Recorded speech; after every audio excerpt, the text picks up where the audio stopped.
ఇప్పుడు ఈ ఏదైతే కేటీఆర్ రీసెంట్గా ఒక కామెంట్ చేసిండు, నేను కేసీఆర్ అంత మంచోని కాదు, నన్ను అందరు సాఫ్ట్ అనుకుంటారు కానీ నేను చాలా హార్డ్ అని ఒక ఒక కామెంట్ చేసిండు. అది వైరల్గా మారుతుంది.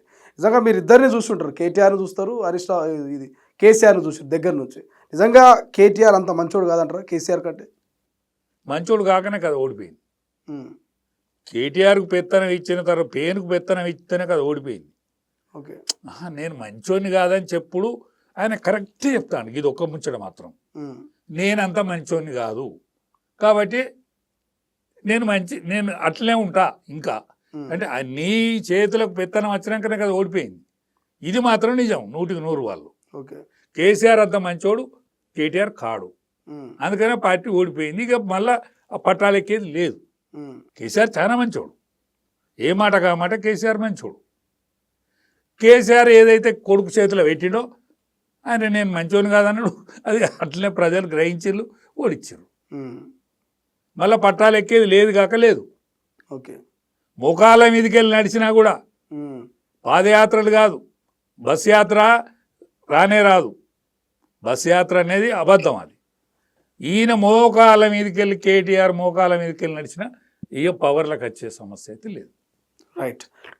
జనసేన అధినేత AP deputy CM Pawan Kalyan Telangana మీ అయ్యే జాగిరా అని చేసినటువంటి కామెంట్ మీరు చూసే ఉంటారు ఇదే నెల జూన్ 2వ తారీఖు నాడు. సో ఎందుకు రాజా యాదవ్ దాని మీద రియాక్ట్ కానట్టు అనిపించింది నాకు? ఒకటే, రాజా యాదవ్ రియాక్ట్ అయ్యేందుకు అనేక కారణాలు ఉంటాయి కదా. రాజా యాదవ్ అసలు ఎవరి జాగిరి కాదు తెలంగాణ ఓట్లేసిన జాగిరి.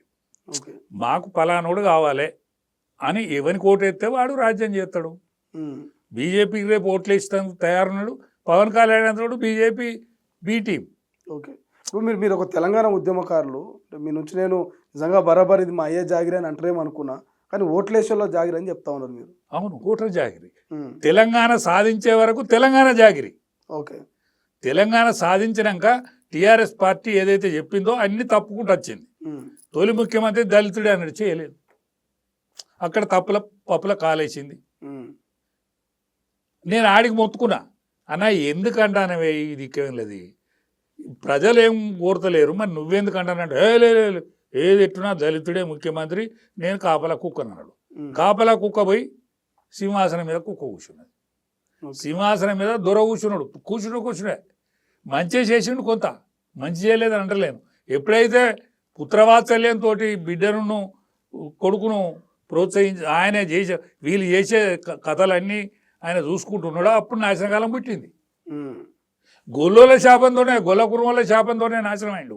1000 కోట్లు కత్తిరించిండు, 1000 కోట్లు నా భుజాన పెట్టి కాల్ చేసిండు గొల్ల కుర్మలను.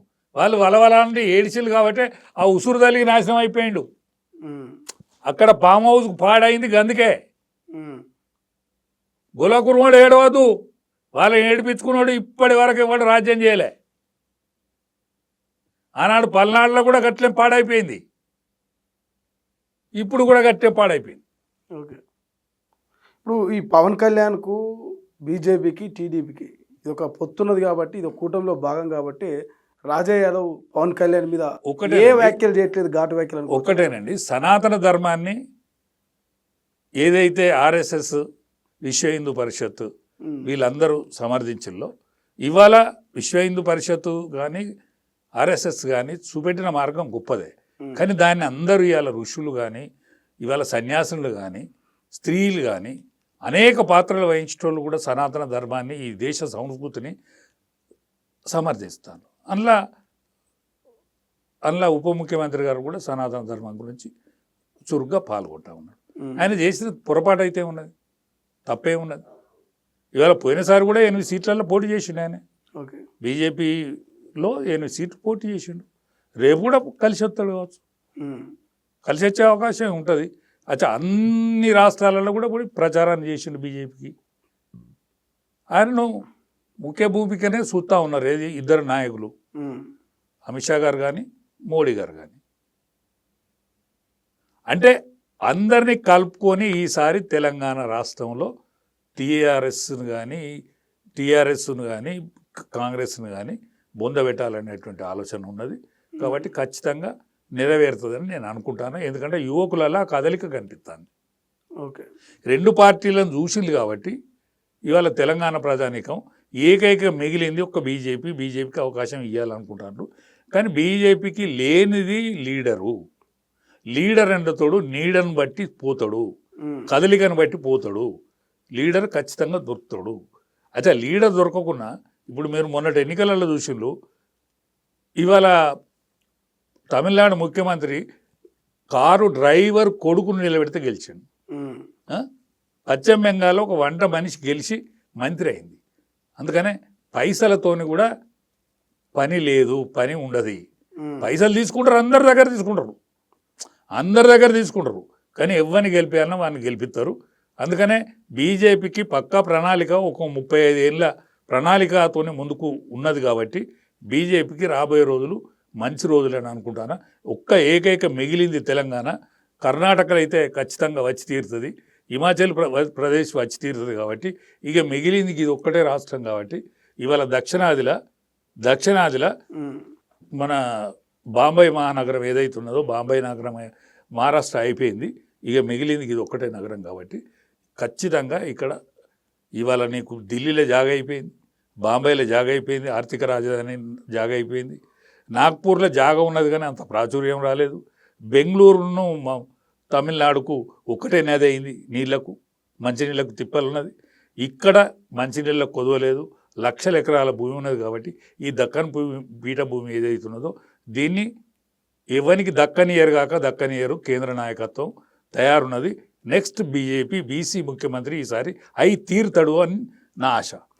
Revanth Reddy cinema utter flop అయిందని కేటీఆర్ మాట మాట్లాడాడు. సో మీరు బీజేపీ నేతగా ఏం చెప్తారు? ఈ 2 ఏళ్లలో నిజంగా రేవంత్ రెడ్డి సినిమా ఫ్లాప్ అయిందా, హిట్ అయిందంటే ఏం చెప్తారు?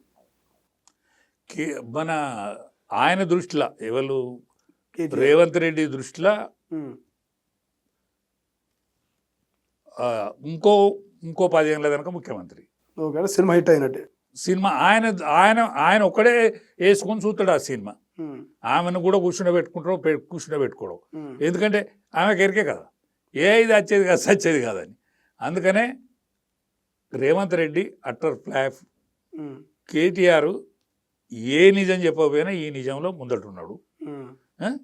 ఖచ్చితంగా నేను ఒక బీజేపీ సీనియర్ లీడర్గా అట్టర్ ఫ్లాప్ కాదు. ఇక మళ్ళీ కాంగ్రెస్ పార్టీ ఒక 30 సంవత్సరాలు మనకు కనిపించేది. ఇప్పుడు ఈ రైతులకు సంబంధించి ఊళ్ళల్లో చూస్తే యూరియా కష్టాలు మొదలైనవి. ఆ యూరియా కోసం రైతులు యాప్ డౌన్లోడ్ చేసుకోవాలి, ఆ యాప్లో వాళ్ళు బుక్ చేసుకోవాలి. ఇదంతా కూడా ఇబ్బంది ఉందని చెప్తున్నారు. సో ఇదే ప్రశ్న కాంగ్రెస్ వాళ్ళని అడిగితే ఇది ఢిల్లీలో ఉన్నటువంటి బీజేపీ పెద్దల చేతిలో ఉంటుంది. బీజేపీ వాళ్ళు యూరియా మాకు ఎక్కువ ఇస్తే ఆ యూరియాను మేము సప్లై చేయడానికి ఉంటుంది తప్ప మా చేతిలో ఏముండదు, అక్కడ కొడుతుంటే ఇక్కడ కొడుతున్నదని చెప్తున్నటువంటి పరిస్థితి. ఏం చెప్తారు బీజేపీ నాయకులు? అందులో నిజం ఉండొచ్చు, కానీ మీ నాయకునికి సోయలేదా? ప్రతిపక్ష నాయకుడే కదా. మీ ఇబ్బందిని మీరు మీ నాయకుని దృష్టిలో తీసుకోపోరా? ఈ రేవంత్ రెడ్డి చాలాసార్లు ఢిల్లీకి పోతాడు కదా, ప్రధానమంత్రిని కూడా కలుతాడు కదా, మరి అప్పుడు అనేక మంత్రులను కూడా కలుతాడు కదా, వ్యవసాయ మంత్రిని కూడా కలుతాడు కదా, రసాయనాల శాఖ మంత్రిని కూడా కలుతాడు కదా. కలిసినప్పుడు ఈ విషయం సోయుకుంటలేదా? ఈ విషయం మీరు అందరూ తప్పకుండా దృష్టికి తీసుకుపోవాలి. నేను మన పార్లమెంట్ మెంబర్లు అయిన బీజేపీ నాయకులకు కూడా నా విజ్ఞప్తి ఏంటంటే, ఇక్కడ రైతాంగం ఏ సమస్య కోసం అయితే ఇబ్బంది పడుతుందో ఆ ఇబ్బందికి పడకుండా చూసే జిమ్మెదారి మన మీదే కూడా ఉన్నది. కాబట్టి మన గురుతరమైన బాధ్యత మన నెత్తి మీద ఉన్నది. కాబట్టి కాంగ్రెస్ పార్టీకి ఎంతైతే బాధ్యత ఉండాలో మనకు అంతకంటే ఎక్కువ బాధ్యత ఉండాలని నా ఆలోచన. నేను విజ్ఞప్తి చేస్తున్నా, మా పార్లమెంట్ మెంబర్లందరూ కూడా ఈ విషయంలో చొరవ తీసుకొని దీన్ని సులభతరం చేయాలని నా విజ్ఞప్తి. సార్, ఫైనల్గా జిహెచ్ఎంసీ ఎన్నికలు రాబోతున్నాయి, ఇటు వరంగల్ ఎన్నికలు రాబోతున్నాయి, ఇటు జెడ్పీటీసీ ఎంపీటీసీ ఎన్నికలు రాబోతున్నాయి. ఈ ఎన్నికల్లో ఎట్లా ఉండబోతుంది బీజేపీ మార్కెట్లో? ఒక్కటేనే, నేను నాలాంటి వాళ్ళు ఒక సీనియర్ లీడర్గా అబద్ధాలు చెప్పద్దు. ఖచ్చితంగా జిహెచ్ఎంసీ మాత్రం బీజేపీ ఖచ్చితంగా మెజార్టీ గెలుతుంది. మెజార్టీ కార్పొరేషన్లు గెలుతుంది. 3 కార్పొరేషన్లు ఉన్నాయి కదా, 2 కార్పొరేషన్లు గెలుతుందని అనుకుంటాను నేను. మిగతా వాటిలో మాత్రం కాంగ్రెస్ పార్టీకే ఎడ్జ్ ఉంటుంది ఇప్పుడు ఉన్నది. కాబట్టి అసెంబ్లీ ఎన్నికలు మాత్రం ఖచ్చితంగా ఇక్కడ బీజేపీ గంటాపదంగా బీసీ ముఖ్యమంత్రి అవుతాడు, బీజేపీ గెలుతుంది. సింగిల్గానే పోతుందా, పోటీ మద్దతు పెట్టుకుంటుందా? పొత్తు తెలియదు. అప్పటి కాలం గెలుస్తారా? సింగిల్గా గెలుస్తుందా? గెలుస్తుంది కాలమాన పరిస్థితులు. ఎందుకంటే ఓటర్ తయారున్నాడు. లీడర్ ఆగడు, లీడర్ పుట్టుకొస్తాడు. నువ్వు టికెట్ తెచ్చుకున్నా గెలుతావా? సిచ్యువేషన్ అది. ఓకే, అందరికంటే యువకులకు అవకాశం ఎక్కువ ఉన్నది మెండుగా. ఎందుకంటే వీళ్ళని చూసి చూసి చూసి చూసి వీళ్ళ అన్ని బర్రలు ఉన్నాయి, కాల్చిన బర్రలు ఉన్నాయి. యువతరం ముందుకు రావాలి, యువతరానికి అవకాశం ఉన్నది కాబట్టి ముందట రావాలని నా విజ్ఞప్తి. Right, thank you so much. ఇది మొత్తం మీద భవిష్యత్తు బీజేపీ తెలంగాణలో పాగా వేయబోతున్నట్టు కూడా సో క్లియర్గా రాజా యాదవ్ గారు చెప్తా ఉన్నారు. ఇక యూరియా కష్టాలు కావచ్చు, ఇటు కేటీఆర్ మరి కేసీఆర్ పాదయాత్రలు కావచ్చు, వీటన్నిటి మీద కూడా ఆయన తనదైనటువంటి స్టైల్లో విమర్శలు అయితే గుప్పించినటువంటి పరిస్థితి. బట్ చూద్దాం తెలంగాణ రాష్ట్ర రాజకీయాలు భవిష్యత్తులో ఎట్లా ఉండబోతున్నాయి. రాజా యాదవ్ గారు అన్నట్టు మరి నిజంగా బీజేపీ పాగా వేయబోతున్నదా, మళ్ళీ కాంగ్రెస్ బీఆర్ఎస్ ఓటమి పాలు చూడబోతుందా, ఏం జరగబోతుంది అనేది భవిష్యత్తులో చూడాలి.